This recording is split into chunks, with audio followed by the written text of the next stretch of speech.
Want to remove the Cricket Wireless Hotspot add-on and avoid extra charges? Here's how.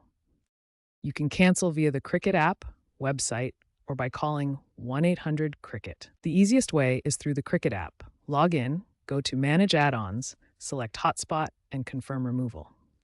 No matter which method you choose, make sure you receive a confirmation email or SMS message to verify your cancellation.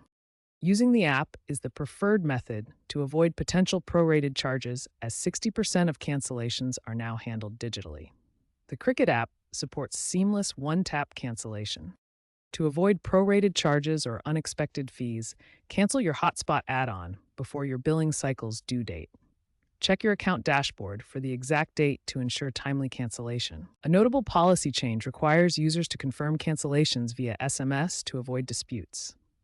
Be proactive and monitor your account for any pending charges. A common mistake is forgetting to disable the hotspot on your device, which can lead to unintended data usage. Set a reminder or use the app's auto-cancellation feature. Remember, canceling takes effect immediately, but billing stops at the end of the current cycle. Canceling on time and getting confirmation prevents financial surprises and disputes.